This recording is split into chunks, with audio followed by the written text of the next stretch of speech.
রাজ্যের 6টি কেন্দ্রের উপনির্বাচনের জয়ী প্রার্থীদের আজ শপথ গ্রহণ। বিধানসভায় শপথ গ্রহণ অনুষ্ঠান রাজ্যপাল সিভি আনন্দ বোস জয়ী প্রার্থীদের শপথ বাক্য পাঠ করাবেন। শপথ গ্রহণ অনুষ্ঠানে থাকবেন মুখ্যমন্ত্রী মমতা বন্দ্যোপাধ্যায়।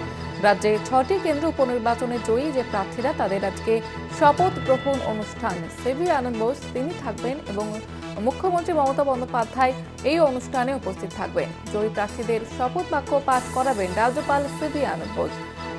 রাজ্যে সদ্য সমাপ্ত যে উপনির্বাচন বিধানসভা উপনির্বাচনের 6 জন জয়ী প্রার্থীদের শপথ গ্রহণ অনুষ্ঠান এবং সেই অনুষ্ঠানে মমতা বন্দ্যোপাধ্যায় উপস্থিত থাকবেন। শপথ বাক্য পাঠ করাবেন রাজ্যপাল সিভি আনন্দ বোস। রাজ্যের 6টি কেন্দ্র উপনির্বাচনের জয়ী প্রার্থীদের আজ শপথ গ্রহণ অনুষ্ঠান। বিধানসভায় এই শপথ গ্রহণ অনুষ্ঠান রাজ্যপাল সিভি আনন্দ বোস জয়ী প্রার্থীদের শপথ বাক্য পাঠ করাবেন।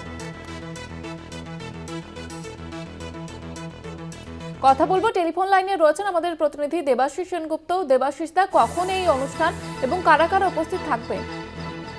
দেখো, রাজ্যে সদ্য উপনির্বাচনে 6টি আসনে উপনির্বাচন হয়েছে এবং 6টি আসনে কিন্তু রাজ্যের শাসক দল তৃণমূল কংগ্রেস 6টি আসনে জয়লাভ করেছে এবং এই 6টি আসনে যারা নির্বাচিত হয়েছে তাদেরকে আজ দুপুরে 12:30 নাগাদ রাজ্যপাল শপথ বাক্য পাঠ করাবেন। উপস্থিত থাকতে পারেন সেখানে মাননীয় মুখ্যমন্ত্রী, তিনি থাকবেন বিধানসভার অধ্যক্ষ বিমান বন্দ্যোপাধ্যায় এবং বিধানসভাতেই হবে এই শপথ অনুষ্ঠান।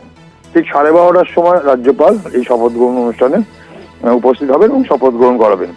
ইতিমধ্যেই এই সিতায়ে সঙ্গীতা রায়, হারোয়ার রবিকুল ইসলাম, নৈহাটি সনদ দে, মেদিনীপুরে সুজয় হাজরা, বাঁকুড়ার ফাল্গুনী সিংহবাবু, মাদারিহাটে জয়প্রকাশ টোপ্পো তারা এই 6টি যে আসন জয়লাভ করেছে তৃণমূল কংগ্রেসের 6 জন প্রতিনিধি তাদেরকে শপথ বাক্য করাবেন। তাই এর আগে আমরা দেখেছি রাজভবন এবং রাজ্যের মধ্যে এই শপথ বাক্য পাঠ করানো নিয়ে কিন্তু একটা ডামাডোল হয়েছে, এর আগেও আমরা উপলব্ধি করেছি।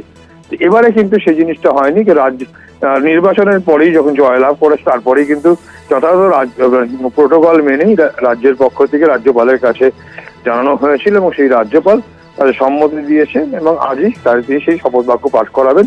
এখন মনে করা রাজনীতিবিদরা মনে করছে এই শপথ বাক্য পাঠ নিয়ে রাজ্য এবং রাজভবনের মধ্যে যে সংঘাত তৈরি হয়েছে তার হয়তো অবসান হলো, এমনটাই মনে করছে রাজনৈতিক মহল। ধন্যবাদ জানাবো দেবাশিস। আমাদের সঙ্গে টেলিফোন লাইনে ছিলেন প্রতিনিধি দেবাশিস সেনগুপ্ত।